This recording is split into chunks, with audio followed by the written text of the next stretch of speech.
Super. Čaute, babi. Ale ešte musím otočiť ako tú kameru na sebe. Super, no čauko. Vieš čo, nám to vôbec nefungovalo tu na? Neviem vôbec prečo.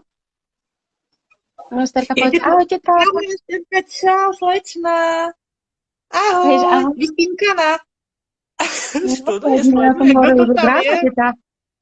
Kto to je? Poznáš to, tetu? Tete, ahoj. Veď ahoj, tete. Ahoj, je to Hej, Mička. hneď máte to lepší deň. No, Čaute, super. dievčatá. Koľko tam máte hodín? Vy ste o hodinu pozadu, že? No, máme presne 9:35. Že Esterka, povedz, chlapcov sme dali do školy, povedzte, aj Sárku. A teraz je Esterka s mamkou, že? Kde je Sárka? Povedz, išla Si pápa. užíva s mamou. No, povedz, ona má toto rada. Sa musí tešiť, keď sa vrátia zo školy. No vieš, čo, veľmi je šťastná, akože ona je fakt taká podrená, že keď vidíš, čo robíš, keď prídu chlapci? Tešíš sa, keď prídu chlapci? Povedz, áno, oni ju hneď vystiskajú, hovoria jej ahoj, ahoj, hrajú sa s ňou, že sa, Esterka? Sárka, vieš, niekedy Taký volám Sárka. Benjamínok rodiny. No, nie, no, si taký náš Benjaminko, si? Ja neviem, teta, ja to ešte neviem povedať, ale som, že? Čo je o tebe rozprávam? Hlavne, že si je toho vedoma, to úplne stačí. Aký je tam vekový rozdiel medzi najstarším a Esterkou? Vieš čo, najstaršia Sárka mala 13 rokov v júni. Vlastne presne 12 rokov mala, keď sa narodila Esterka. Čiže medzi ňou a Esterkou je presne 12 rokov. Benny mal 8 rokov, Tonik mal 7 rokov tiež v júni, 2 dní vlastne po Esterke, keď sa nám narodila. A Isaac mal 4,5 roka. Tak to sa vám teda podarilo všetkých skoro júnových mať. Máme 3 júnové decka. Vlastne Esterka je 13., Anton je 15. a Sárka je 19. Takže máte tu taký týždeň, potom taký full, že samé oslavy asi. Máme samé oslavy, že? Každý má sviatok. A takto vy, ako dlho žijete už v Írsku vlastne? Ešte tento december to bude 15 rokov, že? 15 rokov. To už tak dlho. A čo vás tam vlastne zavialo takto? Či to bola taká náhoda? Juraj vlastne pracoval pre takú počítačovú firmu v Bratislave a vlastne išiel na projekt. No a z tohto projektu z pár mesiacov sa stalo viac rokov. A teraz je to 15 rok, tak uvidíme, no. A chodívate aj na Slovensko nejako častejšie, alebo aspoň raz do roka sa tu ocitnete? Vieš čo, predtým, než bol vlastne COVID, tak to sme zvykli chodiť aj 2-krát do roka. Cez COVID to vlastne sa nedalo vôbec cestovať. A keď sme mali v pláne vlastne ísť na to Slovensko v lete, tak pred Vianocami sme zistili, že čakáme Esterku a tak sa narodila Esterka. A tá sa nám postarala o leto, že Esterka? Tá sa nám postarala o leto, že sme nemohli nikam ísť, ale potom sme išli vlastne minulé leto sme boli pozrieť babky, detkov. Že Esterka? Tak aspoň videli. To je dobre, to už vyšlo, takéto voľnejšie vám už vyšlo, že už nebol taký úplne celkový zákaz všetkého. To bolo dobré. To bolo super, že ju mohli vidieť. Vieš, že to mám na telefón, trošku sa to stále hýbe. To nevadí absolútne. Vidíme to podstatné vás dve, takže... Ja vidím, že je tiež milovnička chromiek. Vieš čo, hej, to... Áno, chrumky teta povedala. Poď, teta, však ja mám rada chrumky, že? Máš rada chrumky, ňam? Potvrdila. Takto sa ťa spýtam, Esterka, vy ste sa dozvedeli o tom, že bude mať Downov syndrom ešte pred pôrodom, alebo až potom, ako sa narodila? Po pôrode, keď sa narodila. Takže to bolo také prekvapenie ešte väčšie, ako keby to bolo, že sa môžete pripraviť na to. Bolo to prekvapenie veľké. Viac menej, popravde to bol taký šok, lebo vlastne tým, že sme tu sami a tým, že sme mali 4 deti doma, tak človek ráta s tým, že pôjde do tej pôrodnice na deň, na 2 a potom už ako keby to nejako zvládne doma. S tým, že vlastne s Esterkou sme tam boli niekoľko týždňov, neboli sme pripravení, kde dáme deti, neboli sme pripravení, ako to všetko zvládneme. Tým, že bol COVID, Juraj vôbec nemohol ku mne chodiť, nemohol vidieť Esterku, takže v tomto bolo fakt ťažké tak to nejako zvládnuť, ale neviem, či je rozdiel, môže si človek možno zorganizovať veci lepšie, keď vie, čo ho čaká, ale neviem, či ten konečný efekt je odlišný. Proste je to stále dieťatko, človek má to dieťatko rád, Tá Jasné. mama sa zmení v tej sekunde hneď, keď to dieťatko drží, že Esterka. A okuliarky nechceme nosiť, teta, stále ich Esterka hádže na zem, že? Povedzte, stále ich hádžem na zem a mamka sa so mnou hádá. Že Esterka? Ale vyzeráš úplne úžasne v nich. Vieš, ako ti svedčia? Ale ešte tieto sú Tak dôležito. že ona je zlatá, vieš, lebo mala 11 mesiacov, keď sme vlastne zistili, že musí nosiť okuliarky. Tak to už sme mali aj zlomené, že Esterka, povedzte tam, vieš, ak ja viem dobre hádzať a ďaleko, že? Poďže to viem celú izbu hodiť. Športovkyňa. No, začína to. Každý musí nejako začať. Hej, ako sa s ňou adaptovali súrodenci od toho prvého okamihu? Toto tiež zaujíma celkom, že ako to prijali. Oni to asi moc extra nevnímali, myslím, že tie deti sú na to mladší chlapci vôbec nevnímali Esterku inak. Pre nich to bola sestra, pre nich to bolo bábätko. Sarka bola iná, Sarka to vnímala možno aj tým, že vlastne ja som bola niekoľko týždňov preč, ako ona sa stala hneď ako taká mama. Čo mi bolo trochu aj ľúto, lebo však sama mala 12 rokov, ale zrazu musela robiť všetko. Musela sa starať. Mama, áno, ja som mama tvoja. Ja som tvoja mama. Tá Sarinka sa musela hneď, vieš, ako robiť im desiaty, domáce úlohy s nimi, lebo ten Juraj v podstate behal medzi nemocnicou a medzi deťmi. Mali sme ale jednu zlatú kamarátku, ktorá vlastne fakt z decka zobrala, koľko bolo treba. Keď Juraj bol v nemocnici od rána do polnoci, tak to bolo fajn. A Sarka, tá mala trochu strach, že hneď tým, že vlastne už vnímala ten rozdiel, ako vnímajú tie deti so špeciálnymi potrebami, tak tá mala trochu strach, jak ju ochrániť vo svete. A to ma fakt tak dojalo, lebo ja som bola v nemocnici a ja som prežívala to isté. A nechcela som vôbec deckám nič povedať, aby vlastne oni neboli smutné. A Sarka bola taká zlatá, tam mi vlastne posielala každý deň, keď vlastne Juraj prišiel, tak nejakú vetu alebo dve, že raz mi poslala, to si presne pamätám, taký citát z Biblie, že vlastne ešte predtým, než dieťa bolo stvorené v lone matky, že bolo v Božom pláne a fakt, vtedy som si uvedomila, že sa mám čo od nich učiť. Že tie deti to pochopili skôr, ako som to pochopila ja. A bolo to pre mňa dojemné, popravde, že proste, je to moje dieťa, človek v žiadnom prípade, je to jedno, či je zdravé, či je choré. A tým, že som mala predtým 4 deti, som si ti dám, áno, povedz, mamka, čo ty tu rozprávaš? Mamka tu rozprávať nedá ham, no vidíš, teta? A Esterka už povie, mamka, daj mi ham, dám ti ham, prepač. Vidíš? Takže tak, no, akože Sarka mala trochu ten strach, ale ako náhle sa stretli prvýkrát, lebo Esterka mala byť nemocnici niekoľko mesiacov, ale my sme potom vzali domov na revers, lebo to sa dalo robiť niekoľko týždňov, ale to som si nevedela predstaviť. Do septembra tam mala byť minimálne. A to som si povedala 4 mesiace, v žiadnom prípade nie. Mala som ďalšie deti. Nedalo sa cestovať dlhodobo od rána do večera a ich nechávať preč.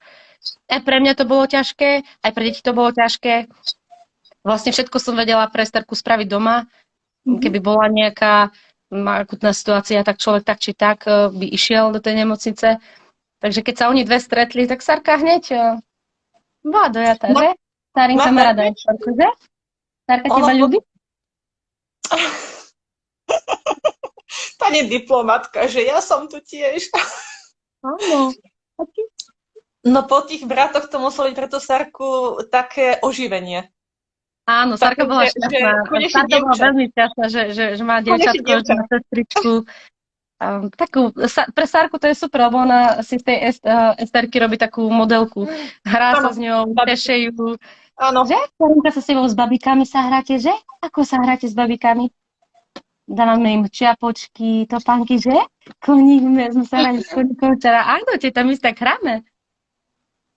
Že kontroluje pravdivosť údajov, že áno, sedí to. Áno, je to Esterka, hej. Ale vieš čo, zlatá je, ako mali sme trošku taký strach a ja si myslím, že je to len normálne. Asi ani nie je reálne povedať, že človek to príjme hneď a smeje sa, nie.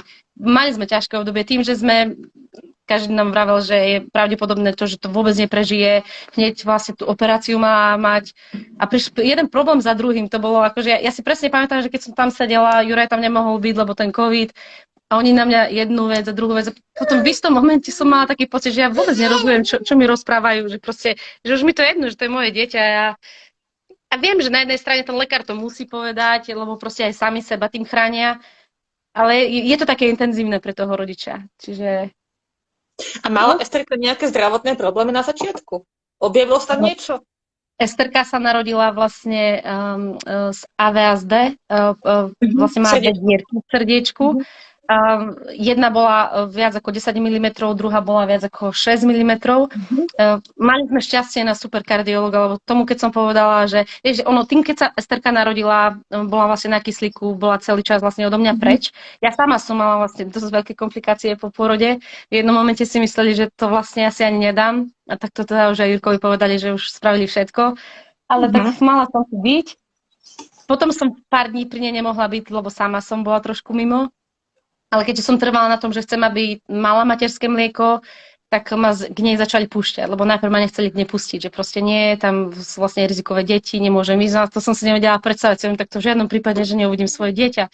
Hrozne som sa cítila a si myslím, že každá jedna mamka, ktorej sa narodí dieťatko a má nejaký ten zdravotný problém, neviem, či to poviem správne, ale mala som taký pocit, ako keby, že mi zobrali moje dieťa. To bolo strašné, akože to ja som vtedy takú silu v sebe navrhla, že neviem kde. Ja som mala proste silu sa hádať s celým systémom, s každým človekom a proste nemohla som ju mať ani na rukách, lebo tým, že mala ten srdcový problém, ona strácala aj tie malé gramy, ktoré strácala pri každom presune.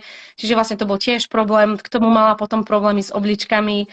Vyskočili jej tam biele krvinky, čiže báli sa, nevedeli, že či nie je veľké riziko na to, že môže mať leukemiu. Čiže tam bolo vlastne veľa problémov, ktoré sme ani nevedeli kedy, alebo ako sa potvrdia. Stále tam bolo veľa otázok.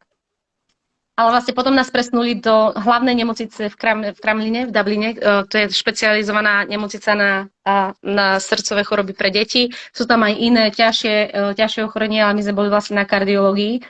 A mali sme šťastie na dobrého kardiologa. Tomu, keď som povedala, že chcem teda odsávať, počas konzultácie zavolal do nemocnice a povedal, že v žiadnom prípade nemôžu brániť môjmu rozhodnutiu, pretože ty boli istí, že viem, čo chcem a viem, čo robím. Ano.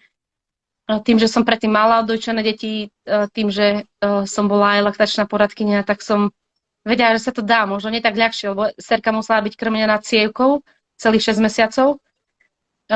Nedávali jej žiadne šance, že vôbec jej to pomôže, ale hej, pomohlo nám to. Po 6 mesiacoch sa nám prisala, čiže najprv som odsávala každé 3 hodiny, každý deň a noc, 6 mesiacov, tak sa nám prisala. Jedna dierka sa jej úplne zahojila, zacelila a druhá dierka zatiaľ má 3 mm, čo je aj tak úplne super, pretože kardiológ nám sám povedal, že z toho, aké mala ona výsledky, z toho, aké mala začiatky, že to ešte nevidel v jeho kariére. Tak som fakt rada, lebo svojím spôsobom by to bolo také zasa nové niečo, zasa ísť na tú operáciu. A keď to není nevyhnutné, že s tým nejako bojuje. A druhá vec je to, že teraz tie symptómy vôbec nemá také zlé. Ona naozaj niekedy nám bola stále fialová. Ja si presne pamätám, varila som obed a príde ku mne Izák. Mamka, prečo je Esterka fialová? Ja hovorím, že Esterka není fialová, ale hej, je. Chudák Esterka celá, vieš, ako tie srdcové deti, oni niekedy úplne zmodrejú. Nevieš čo, proste začína, proste to taký kolotoč stresu to bolo v začiatku. Jasné. No, my sme s ockom zistili, že ona Esterka vlastne chcela iba viacej pozornosti. Preto takto všetko je. Že Esterka, ona iba chcela, aby mamka z ňou stále bola, že? Tak ona nám robí také srandy. Je to pravda? Tak nie ono, tak. Tuto na Slovensku sa niektoré mamičky stretávajú s takými mýtmi, keď si už spomenula to dojčenie, že deti s Downovým syndromom sa vlastne dojčiť nemusia, alebo teda, že nie je nutné sa o to pokúšať vôbec, lebo tam je, myslím, že práve kvôli tomu svalovému tónusu nízkemu problém s tým. To je, myslím, že u dosť veľa detí a niečo podobné si počula alebo zažila aj tam v Írsku, že sú tam nejaké takéto predstavy alebo nejaké informácie mylné, že bránia v tom, aby sa o to vôbec rodičia pokúšali, alebo niečo také? Mne to vlastne hneď na začiatku povedali, že to nie je šanca, že ona sa nikdy nebude dojčiť, pretože jednak, že má väčší jazyk a tá puska je menšia, ten jazyk je vonku a vlastne ten svalový tón je nízky. Plus ona ešte bola aj srdciarka, že to v žiadnom prípade, lebo pravda je, že na začiatku, keď sa teda začala dojčiť, Esterka sa strašne veľa potila tým, že to srdiečko nestačilo, tak oni vravili, že to nie je šanca a v žiadnom prípade akože mi nechceli ani ju dovoliť chytiť, lenže musím zasa povedať, na Slovensku máte super organizáciu Mamila a vlastne ich šéfka Aďa bola brutálna opora pre mňa, pretože skutočne môžem povedať, že oni jediní ako keby verili, že to je možné. Hej, toto ja som si to tiež povedala, teta Esterke, to je smiešne. A tak niekto povedal, že babetko sa nesmie dojčiť. Nevieš, aká to bola sranda pre Esterku, teta? Že? Takže oni ma skutočne podporili v tom, že je to možné, že je to dokonca dobré, že sú tam rôzne tie štúdie, ktoré vlastne dokazujú, že, vieš, jedna vec je štúdia, ktoré sú, a tých štúdií je veľa, ktoré povedia, že dojčenie je dobré, je nenahraditeľné tie prvé mesiace, bez ohľadu na to, či s tým súhlasím ja, alebo či s tým nesúhlasím, proste jednoducho, toto je príroda. A na tej druhej strane cítila som, že možno to bolo aj pre mňa ľahšie budovať ten vzťah s Esterkou, pretože jednak síce stále bola na tej cievke, lenže aj keď som ju cievkovala s tým ocatým mliekom, stále som si ju pripojila na ten prstník. Aj keď sa nedojčila z začiatku, ale stále som cítila ako keby tú blízkosť. No a časom fakt, ja si presne pamätám, keď sa, ja viem, že to možno bude pre niekoho také smiešné, ale keď sa mi napríklad pripojila na 30 sekúnd, to bolo strašne pre mňa také veľká vec, ja som hneď bola Juraja, ten prestal pracovať a ty ho, vieš, taká oplava, že ty ho pila 30 sekúnd, vieš, že s tými inými deťmi síce to človek nejako musel vybojovať, zvyknúť, ale nejako to išlo a bolo to viac menej naturálne. Pri tej Esterke tie malé veci boli také veľké veci. Samozrejme, hej. Ty si robila laktačnú poradkyňu, o tom viem, lebo však máme aj spoločnú známu Janu, ale ako si sa vlastne, ako dlho si robila ju, či ešte stále to je aktuálne u teba, že sa tomu venuješ, popri, ak stíhaš teda, keď stíhaš, lebo to vyžaduje tiež veľa času. Laktačné poradenstvo som robila viac menej, som sa stala laktačnou poradkyňou kvôli tomu, že keď som mala Benjaminka, on mal 6 mesiacov, keď som vlastne otehotnela s Tonikom. A tiež som nechcela vzdať dojčenie. A k tomu som sa nejako dostala, vieš, k poradenstvu, robila som si kurz, lebo viac menej som chcela seba uistiť, že to je v poriadku dojčiť 2 deti počas tehotenstva.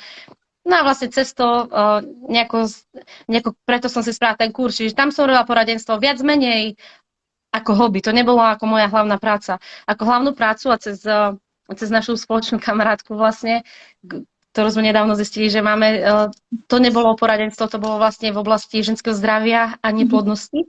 V tom v podstate pracujem 12 rokov, 13 rokov, čiže viac menej, je to taká škála, že stretávam tie ženy, ktoré chcú otehotnieť, keď otehotnejú a chcú dojčiť, tak im pomôžem aj cez dojčenie, ale viac menej moja hlavná parketa nie je dojčenie, ale a tá neplodnosť. Jasné, to je úžasné niečo, že takto pomáhaš aj tým, že nám čo už vlastne ako keby strácali úplnú nádej, že nevedia ako ďalej.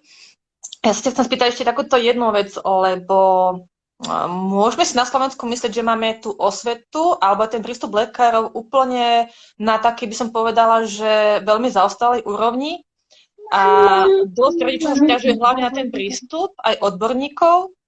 Že ako je to vlastne v Írsku, že keď sa narodila Esterka, či si zažila pozitívny o nejakú reakciu od lekárov, či skôr taký odstup, alebo nejaké, povedzme, že nejaké také zazeranie, alebo niektorí lekári to tak vedia, že pozrú na to dieťa, že čo s ním, hej, že úplne sa nebrania tomu povedať to doslova takto rodičovi.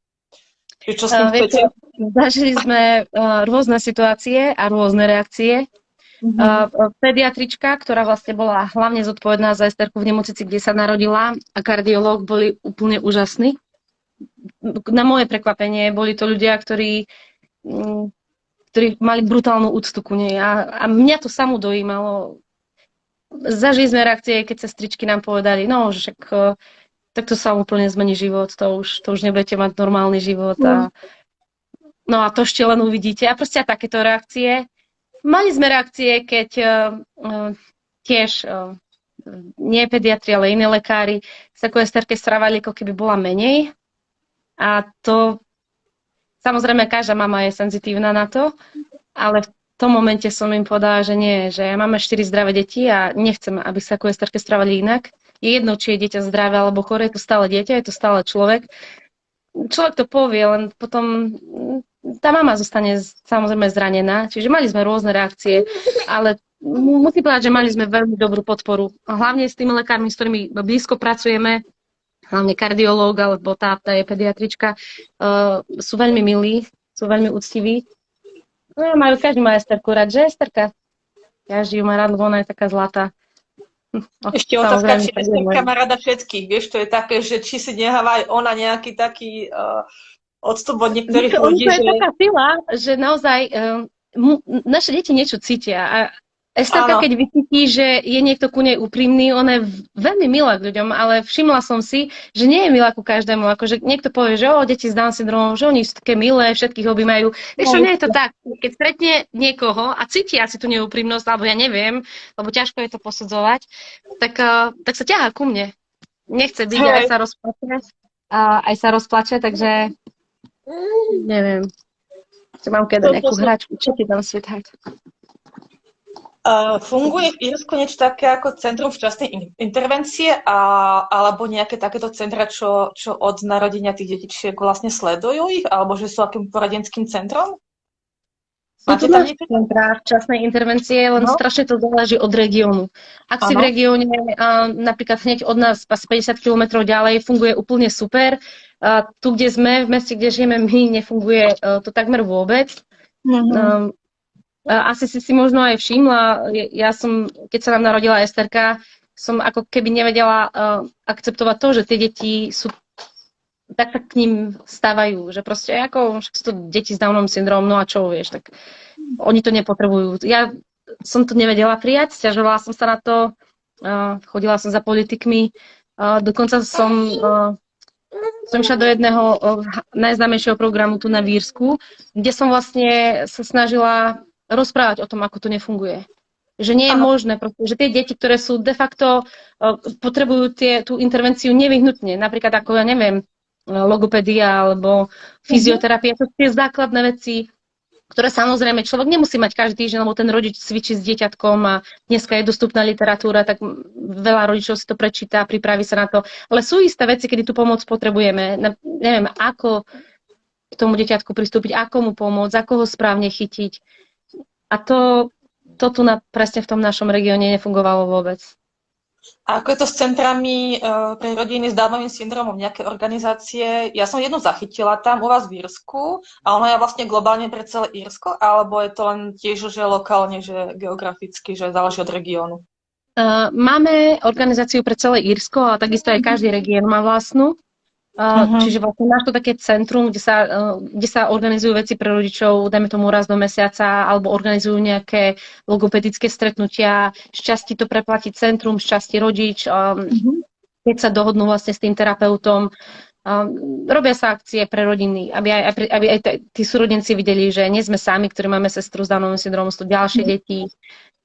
Je to dobré aj pre rodičov, aj pre otcov, lebo otcovia majú spolu takú srandu. Tak človek sa inak spozná. Tie rodiny Jasné. spolu veľmi držia. Mali sme tiež dobrú skúsenosť. Hneď od nás asi 40 kilometrov máme centrum. Skutočne aspoň raz do mesiaca sa tam niečo organizuje. Keď sa dá, tak ideme, keď sa nedá, neideme, ale um, držia sa tie rodiny tu. Vie to pomôcť, hej, že to stretávanie sa. Teda to. Mne ešte napadlo, lebo jak mala tú čelenku Esterka na hlave, tak automaticky mi to rezonuje s tou značkou, čo ona bola, jej tváričko, ešte tento rok to bolo.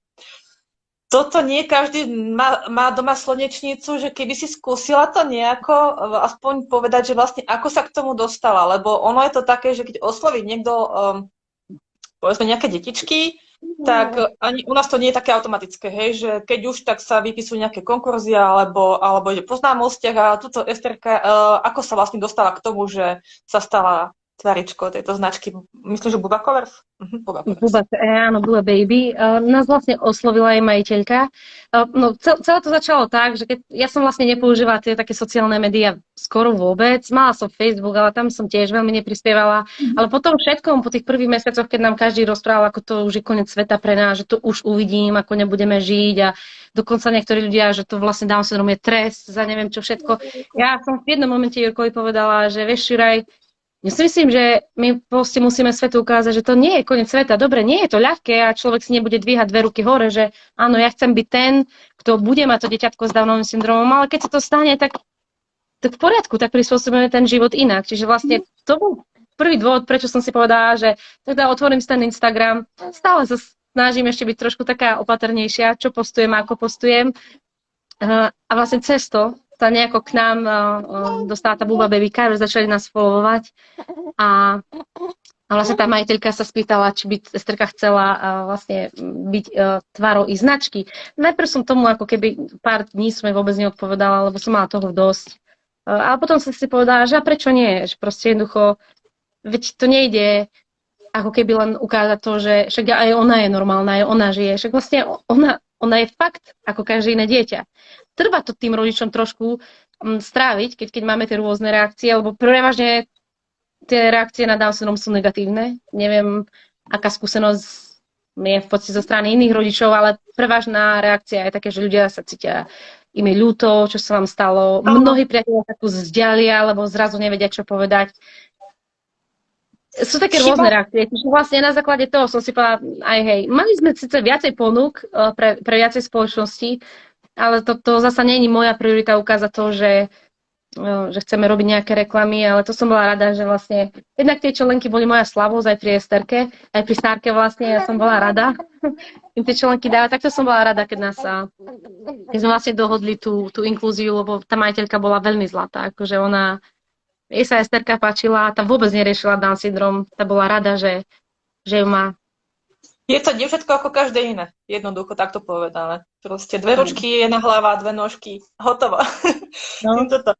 Jak si spomenula tie vnímania tých detí s tým Downovým syndromom, mne zase vadí druhý extrém, že pokiaľ nejde o nejaký negatívny pohľad, tak ide zase o príliš taký detský pozitívny, že si ich zamieňajú za nejaké, niektorí ľudia za babiky, čo sa väčšinou usmievajú, šťastné sú, láskyplné, ale zabúdajú tam na ten element, že aj oni vedia byť tvrdohlavé, vedia si povedať svoje, vedia si povedať nie.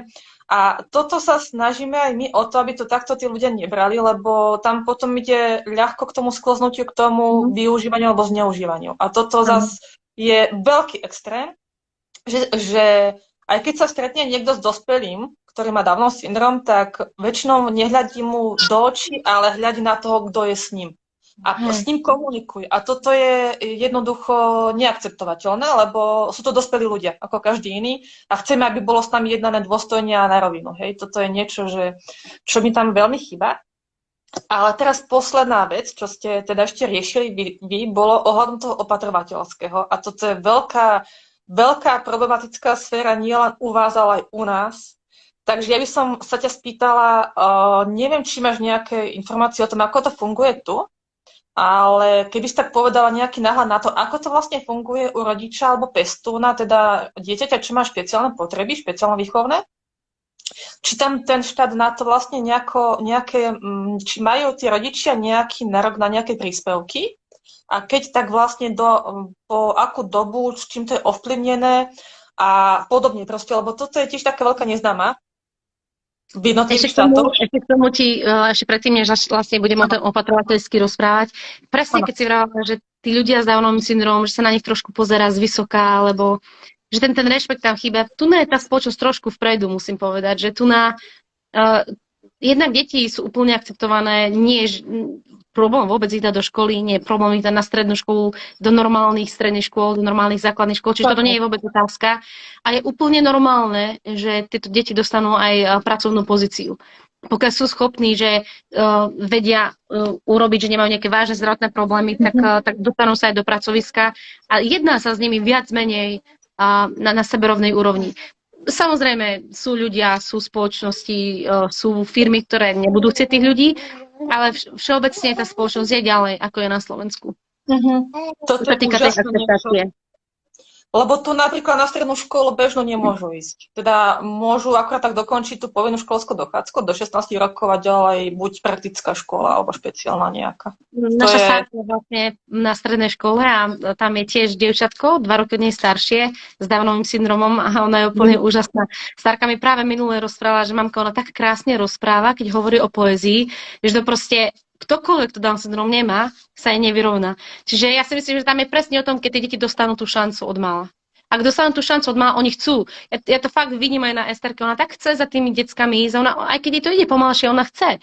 A ja si myslím, že ak tam je ten správny prístup, ak tam je ten rešpekt k tomu dieťatku, deti v tom, kde sú a ako sú schopné dokázať svoj maximálny alebo dosiahnuť svoj maximálny potenciál. Ak ich budeme furt kde si dávať, ak ich vôbec nebudeme chcieť nejako posúvať dopredu, ak im nebudeme chcieť pomôcť, potom to fakt je vidno aj v tej spoločnosti. Takže to napríklad vidím, že na Slovensku chýba. A tak niekedy som aj rozmýšľala, či práve, lebo niekedy som sa aj pýtala, mám vieru, hej, tak som sa Pána Boha, že prečo nás vlastne tu dal, lebo však je to v podstate také Božie riadenie, hej, že kde človek je, ako žije. Tak sa veľakrát pýtam, či práve preto sme tu na nemali prísť, že neviem, no. Ale čo sa týka toho opatrovateľského, neviem, ako to je presne na Slovensku, lebo to som si nezisťovala. Tu na to funguje tak, že za normálnych okolností človek dostane opatrovateľský príspevok, dostáva aj takú dávku na dieťatko, keď dieťatko je choré. Pokiaľ ale je manželka, žena alebo muž, ak sú manželia, tak vtedy to je iné, lebo vtedy sa vlastne ten opatrovateľský príspevok ako keby nedáva na jedinca, ale na rodinu. A to je vlastne problém, na ktorý sme my narazili, vlastne, že tých 15 rokov, keď sme pracovali, tak ja som si stále myslela, že ktokoľvek má choré dieťa, automaticky tú podporu dostane. Keď sa nám narodila Esterka, tak sme narazili na problém, že tam je vlastne hranica. Ako keby manželský pár nemôže zarobiť nad istú hranicu, lebo tým pádom nebude mať nárok na nič. Ak by sme vlastne neboli manželia, alebo by sme boli separovaní, hoci, tak to by bolo úplne iné. A tým, že sme manželia, sa to spolu testuje a vlastne tam sme mali, je to až možno smiešné povedať, a že to je taká hanba, že som dostávala vlastne 4 eurá na Esterku, čo je vlastne nič. Iba preto presne, že pracujeme. Takže to som sa pred 6 mesiacmi spojila s organizáciou pre ošetrovateľov, volá sa to Family Cares Ireland. Postavilo sa za mňa aj Down syndrom Írsko a začali sme lobovať za zmenu tohto zákona. Čo sa nám podarilo zmeniť, čo je tiež celkom prevratné, je to, že dokiaľ žena bola, lebo po väčšine to boli ženy, tie doma mamky, ktoré sa starali o dieťatko, tak dostávali iba ten základný dôchodok, ako keby na Slovensku sa dá porovnať ten štátny dôchodok, ako keby ten tretí pilier, že si človek ešte platí extra, keď pracuje. Tu na to bolo tak, že tu žena dostala úplne minimum. Čo my sme sa snažili pretlačiť, bolo to, že nielen to minimum, ale tým, že žena vlastne nemôže ísť do tej práce, lebo má objektívny dôvod, tak nech jej pomáha štát platiť ako keby do toho tretieho pilieru. Tak to sa nám podarilo pretlačiť. Sú ďalšie veci, ktoré sa nám podarilo pretlačiť, že ak teda žena je doma, nemôže ísť do práce, tak je tam nejaký príspevok na kúrenie pre dieťa. Nepodarilo sa nám zrušiť tú hranicu toho minstestu zatiaľ, lenže hovorím, to 6 mesiacov. Prvýkrát po 20 rokoch sa vôbec podarilo to, že vlastne vláda pozvala 3 rodičov rozprávať do parlamentu, že to bol podľa mňa veľký úspech. A hneď vlastne, aj keď nám teda neprešlo teraz to, že zrušili ten minstest, tak naďalej rovno pracujeme s ministerkou a veríme, že to zmení. Iba je to otázka času. Je to zlé, pretože nikdy by sa to nemalo stať, ak sa narodí dieťa, ktoré má komplexné zdravotné problémy. Rodič by nikdy nemal vôbec také veci žiadať, to by malo byť tam automatické, zvlášť, keď naozaj stále prispieval do systému. A to sú veci, ktoré proste, tých ľudí nie je veľa. V Írsku je iba okolo 6 000 opatrovateľov, ktorí sú v situácii ako ja, ktorí sú buď manželia, alebo majú nejako spoločne asesovaný ten príspevok alebo ten plat ročný, čiže ale je to úplne absurdné. Je to absurdné, pretože tam sa neráta s tým, že tá rodina nemusí mať len to jedno dieťa, to za prvé, a za druhé, či si vôbec uvedomujú tie potreby celkové, aj na tie rehabilitácie, na tie terapie, na tie vyšetrenia, vieš, že toto je... Je to zlé, pretože ono je to ten minstest iba na pár, čiže je to jedno, či človek má jedno dieťa, 3 deti, 5 detí, vlastne je to zlé. Čo je druhá vec, ktorá je nesprávna, je to, že pokiaľ žena naozaj pracovala ten celý čas a odvádzala tie dávky, je tam nejaký benefit, ktorý má nárok čerpať 6 mesiacov, ale potom to padá. A potom vlastne nemá nárok na nič. Preto to je nesprávne, pretože to bol jeden z tých mojich pointov, keď som rozprávala s tými poslancami a ministrami, že ak má dieťa tie komplexné zdravotné problémy, to nie je voľba rodiča.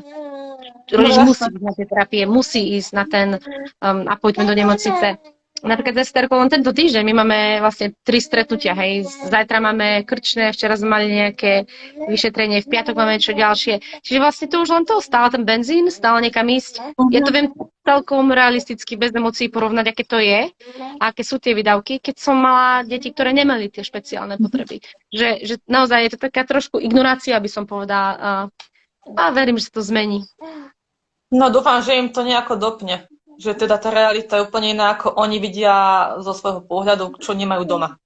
Ono, z jednej strany naozaj je veľmi dôležité, aby aj v tej politike boli ľudia, ktorí reprezentujú skupinu ľudí, ktorí žijú reálny život. Napríklad ako my, mnohí rodičia, ktorí majú dieťa so špeciálnymi potrebami. Pretože pokiaľ človek to počuje z diaľky alebo to vidí, všetci máme tú tendenciu byť takí ignorantní. Akože viem, že to je, viem, že sa to deje, ale nechcem s tým nič mať. Keď človek žije ten život a vidí ten dennodenný život, vidí to množstvo tých stretnutí s lekármi, so sestričkami, s terapeutmi, a to je nekončiaci príbeh, to nie je mesiac, alebo 2, alebo 3, to je v podstate stále, lebo takéto detičky potrebujú pomoc stále. Hej. A je veľká pravdepodobnosť a určite sama vieš, alebo iní rodičia, ktoré napríklad majú dieťatko s Downovým syndromom, že naše deti majú väčšiu šancu počas života dostať ďalšie choroby alebo stretnúť sa s ďalšími problémami. Čiže to je taký komplexný pohľad na to. Preto som sa s tým nejako nevedela zmieriť. Môj manžel z toho nebol veľmi šťastný, pretože ten nechcel, aby som sa vyčerpávala viac, aby som išla proti systému, ale som si povedala, vieš, to nie je len pre nás, že ja to nerobím len pre tú Esterku. To robím pre rodičov a ja som mala super odozvu. A aj keď som išla vlastne do tej telky na Ireland AM, aj do governmentu na ten Orechtas, super odozvu som mala od mamiek, ktoré trpeli postnatálnou depresiou 2-3 roky a ktoré mi písali, a to nebola jedna, to nech nebolo 10, to bolo stovky žien, ktoré mi napísali, že mi za to ďakujú, že oni by neboli schopné tam ísť, že oni nemajú silu, že oni keby nemali rodinu, tak oni svoje vlastné dieťa neznášali prvé 2-3 roky. Preto si myslím, že nie je akceptovateľné, aby rodič, ktorý práve dostane diagnózu, že bude mať to dieťatko s nejakým problémom na celý život, aby ešte proste riešil nejaké úrady, aby niekam chodil, lebo to sa nedá. Nedá sa to. Áno, Esterka sa snaží niečo k tomu dodať. Nejakú svoju verziu. No poď, ja už som si vyhodila okuliarky pred, nie? Celenku, kde máš glasses? Je to taká šibalka evidentne, ale možno je to, ale je to super, lebo vidieť, že to je fakt energické dieťa. Ale vieš, čo zlatá je Esterka. Istotne, keď má súrodencov doma, tak je živšie ešte viac. Že tam tá motivácia, ja to vidím na tých videách, fotkách, že oni mu veľmi ťahajú vpred. Veľmi. Ťahajú vpred a snažíme sa Esterku naozaj brať, ako sme brali aj deti predtým. Naozaj sa ku nestávam tak, že no teda Esterka má Down syndrom, tak teda všetci poďme. Nie. Musí pomáhať doma, že? Povedz si, čo robíš? Áno, musím teta upratovať hračky. Keď robím bordel, musíš? Robíme clean up? Áno, že robíme. A potom čo ešte robíme? Všetko mamke pomáhaš. Keď mamka varí, Esterka jej pomáha, že? Áno, Esterka musí poslúchať. Áno, aj všetko Esterka robí teta. Všetko robí, vieš, to s nami a snažíme sa ju všade s nami brať, kde chodíme. Niekedy to je náročné, lebo nechcem zasa, aby iné deti veľmi utrpeli tým, že nás to medzuje. Samozrejme, po narodení niekoľko mesiacov bolo pomalších, ale snažíme sa brať s nami. Je to všetko o tom, nechať tomu čas. Vy doma fungujete dvojazyčne, hej? Že áno, dvojazyčne nerozprávame. Takže Esterka je v bilingválnom prostredí. To je veľmi pomôže podľa mňa v tom napredovaní aj intelektovom. To je vynikajúce. Ona rozumie úplne všetko v obidvoch jazykoch, lebo vlastne v nemocnici a na tých terapiách každá sa nerozpráva iba po anglicky. Ja sa na ňu snažím rozprávať po slovensky. Deti niekedy tak alebo tak, že? Ale rozumie všetko. Keď jej poviem, to je jedno v akom jazyku, nech mi podá to alebo doniesie to, tak vie už pomenovať, čo je čo. Samozrejme, to rozprávanie je pomalšie, tie základné slova vie, rozumiem ju, začali sme robiť znakovanie. Aha. Tak, to som bola na kurz pred 2 týždňami vlastne, tu sa to volá LAV, taký jazyk znakovania, takže deti sú vlastne zlaté, vieš, deti tak úplne super z ňou znakujú a pre nich to je sranda. Ja som mala najprv ten problém, vieš, to tak prijať, že som spala, tak možno, že moje dieťa nie je, možno, že ona bude schopná sa rozprávať, ale potom eventuálne prídeš do bodu, keď to musíš prijať a si povieš, vieš, ono to bude pre ňu dobre, to je taký ten most taký presun medzi tým rozprávaním a znakovaním, aby sama nebola frustrovaná, ale decka sú zlaté, to s ňou znakujú všetko možné. Vieš čo, veľa rodičov aj intaktných detí používa znakovanie a kartičky, lebo je to taký začiatočný bod, že proste, aby sa naučil rýchlejšie tým slovičkám rozumieť. Takže toto nie je vymoženosť len pre tie, čo majú nejaké špeciálne potreby, ale fakt, že pre všetky je to tak, že žiadna frustrácia, je to úplne bežná vec. Takže super, sa teším tomu a teda držím vám palce, dievčatá. Aby ste sa dobudovali to, čo máte ešte pred sebou a veľa šťastia. A ďakujem vám. Ďakujeme veľmi pekne. Prajem vám pekný deň. Čaute. A ja vám. Čaute. Ahoj. Čau.